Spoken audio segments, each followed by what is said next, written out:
Hello everybody and welcome to the start of a new season of our FM19 Journeyman, and as you can see, if you're paying close attention, we have remained at Troyes. I threw out a few offers for a few different clubs and just none of them either wanted us or none of them were really a step up. There are a couple that offered us interviews, but they just weren't that good, and I just felt remaining at Troyes was honestly the best option. I think they're the best team we're available for right now. Come the end of this season, I don't know. I think we are pushing our way further up the ladder. And for those of you that are in the Discord, you will have seen that last season we did win Manager of the Year.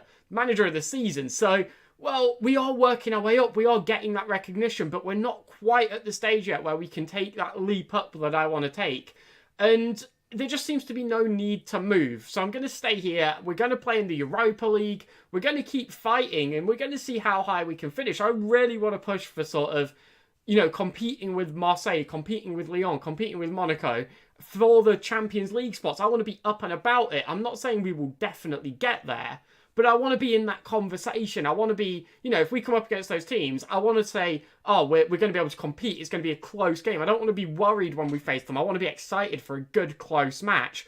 And, well, you'll see when you see the fixture list. We're going to get to put that to the test very early on. But, well, before we go to that, we do have a lot to go through. So, let's start off by looking at some of the transfers. So, start off, as we always do, with the released players. And the first one on there that you'll see is Derek Asede, who did retire at the end of last season. He was really good for us when he, you know, when he featured. And I think he had a good few years for us. And, well, definitely earned his last couple of years contract where he didn't feature too much. But, you know, I still think he was a very important player for us, especially in that season where we got promoted. So, you know, fair play to him for his retirement and, well, whatever he goes next with, I hope he has a good time of it. But the other big one on that list, Arthur Ponte, didn't play much at all last season. He just wasn't that good. He actually didn't play at all last season. So, yeah, we moved him on. He just wasn't that good. He had a few substitute appearances in the non-competitive games. He played a couple of times on the Cup.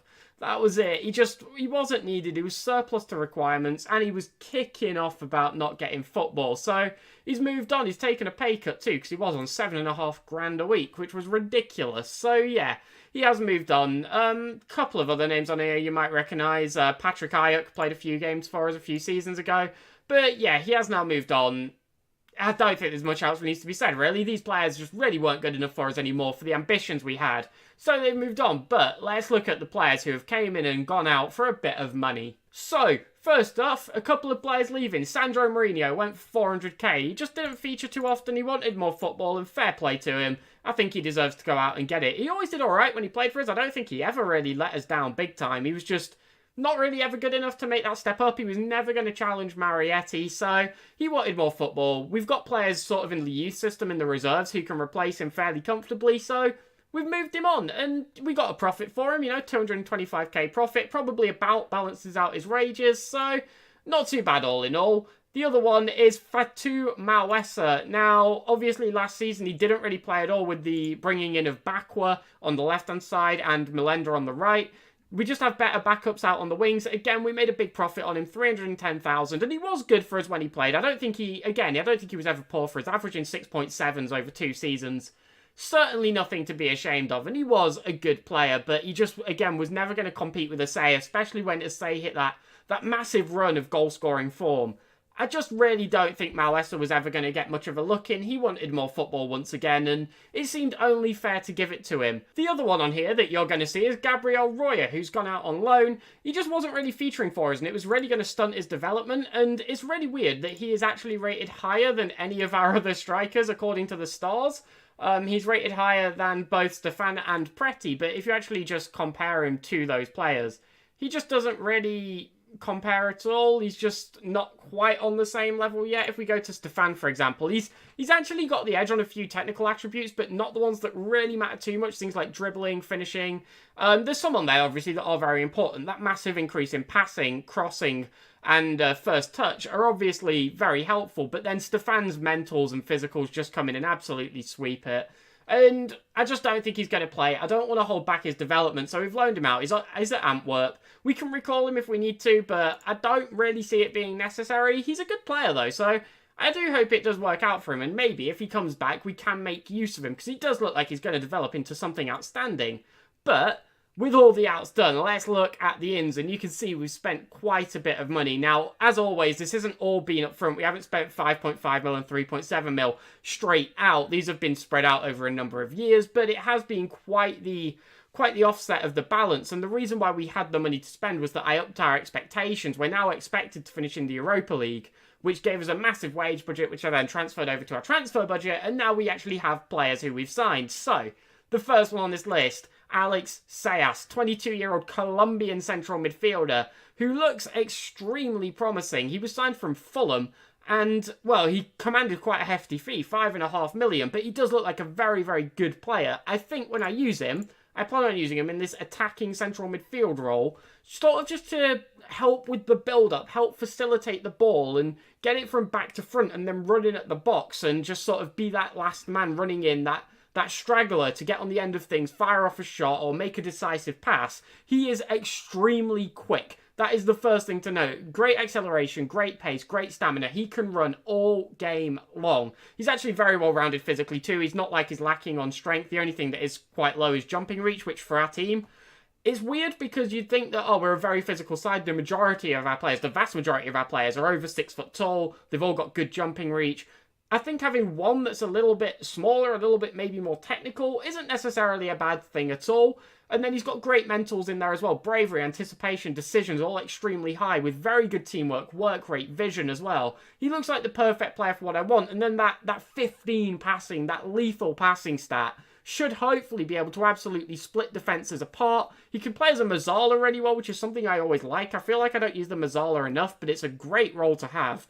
And yeah, I'm quite looking forward to using him, to be honest. He just looks like a very good all-around player.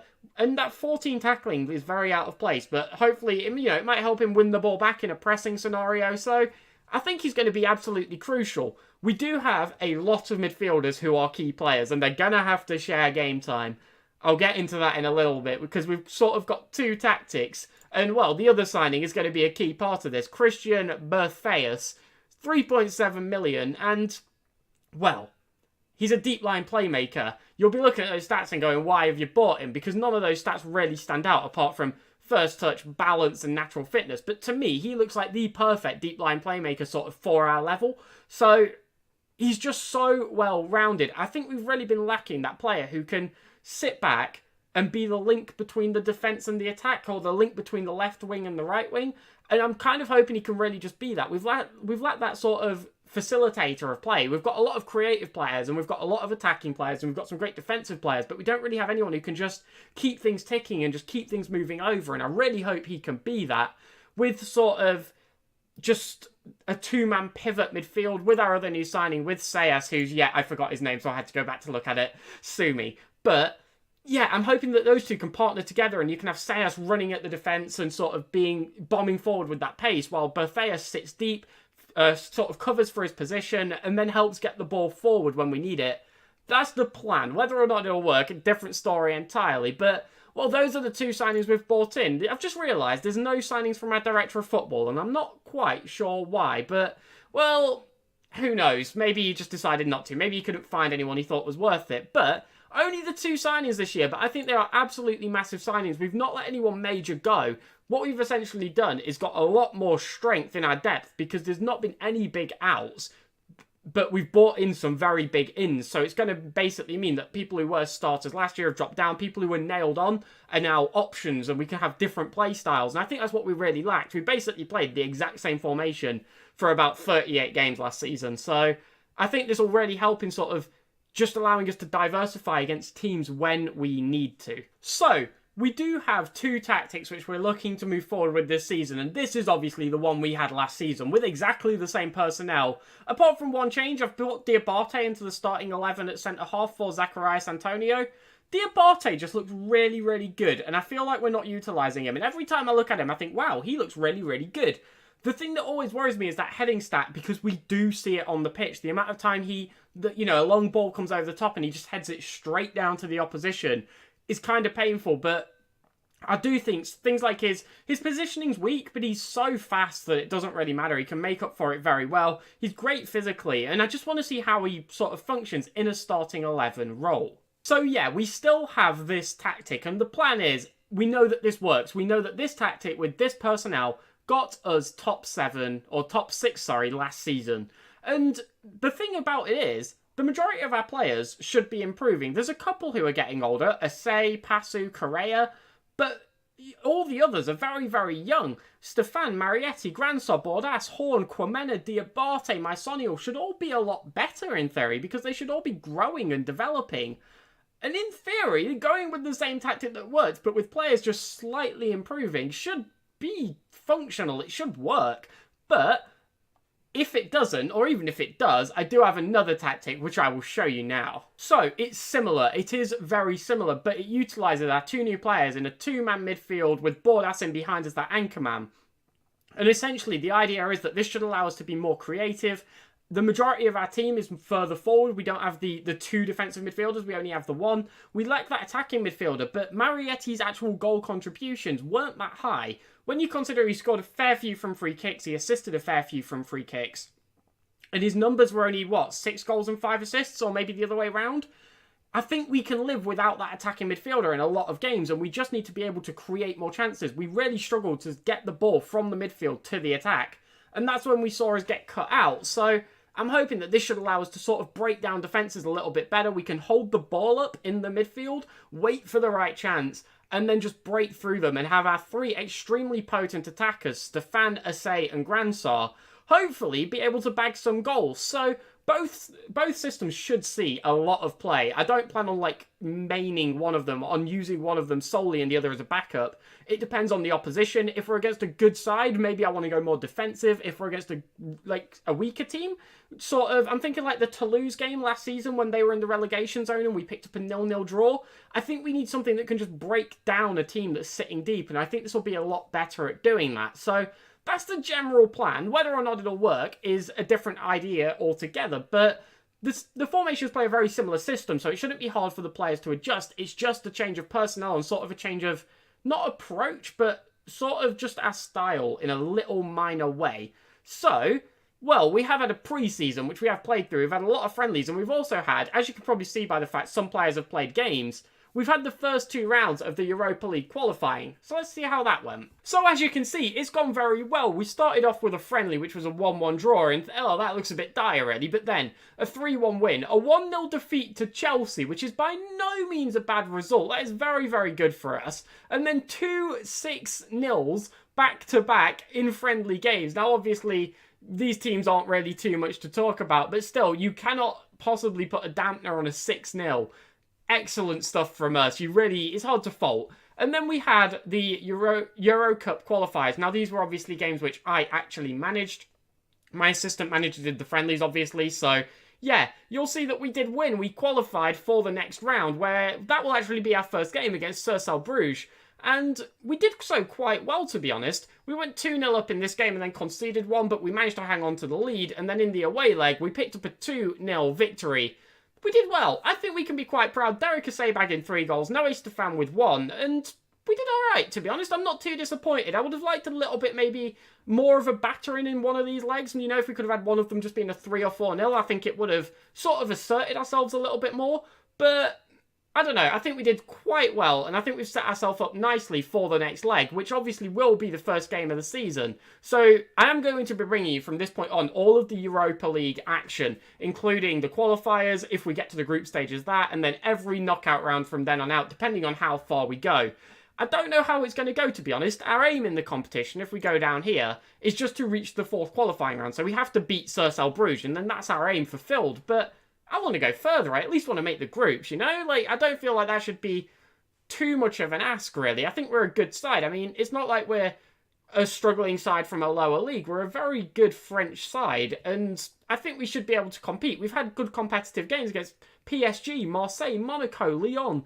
I think Europa League teams, we should be able to sort of put up a good fight again, especially if we're looking to qualify for the Champions League this season. It's the kind of thing we need to be doing to assert that we are a good side, and I'm hoping we can do that. So, like I said, those are going to be the first two games of this, or sorry, it's going to be the first game of the season, but like I alluded to earlier, if we want to prove we're going to compete against the big teams, our first league game's against Monaco, and then not long after that we have PSG, and then 2 games after that we have Lyon. It's not going to be easy. But once we play this Marseille game here, we have a massive run of fixtures all the way up until this PSG game, where we basically dodge every single team that finished in the top 6 last season. Angers, PSG, Monaco, Marseille, Lyon. We literally have a run of about 15 games, or it's not 15, is it? It's close, to be fair. What is it? 13, 12, something like that. It's a big run of games where we should be winning the majority of them. And I think it's going to be great for form. It's going to be great for morale. If we can capitalise on this run, we can go into the back half of the season extremely strongly. And I think we could really push for a Champions League spot. I am so optimistic. I'm really, really looking forward to this season. I'm not going to lie. I'm really glad we didn't move. I wasn't really sure. I obviously applied for a few jobs, but when the big ones were turning us down without even an interview, I'm like, oh, there's no point. Let's just stay. Let's just keep going. We can have a really good season here. So, I think I've got through everything I want to. Maybe the other thing to note is actually the expectations. Like I alluded to, or I think I mentioned it actually, we're aiming to qualify for the Europa Cup, or the Europa League, which we obviously did last season. We shouldn't be regressing, so I think we'll be able to do it. And if we look at the season preview, well, we're not expected to do great. 14th. PSG just dominate this. I've never noticed this before, but it's literally all PSG and then this guy from Monaco, who is very good, actually. Yeah, I can see why he's up there. He's very quick. Lord. Wow. Okay, pace. But I really do think we should be able to do this. I just don't know how else to really say it. We should be finishing 5th, 4th, 3rd, maybe. Who knows? Who knows how high we can climb? So, let's wrap this up here. Now, as always, 2 videos up today. This is the first one, and the second one is going to be the first 2 games of the season. And it's 2 massive games. A Europa League qualifier and a league game against Monaco. Going to be 2 huge fixtures, so make sure you check out. The video will be up at 5:45. I nearly got the time wrong.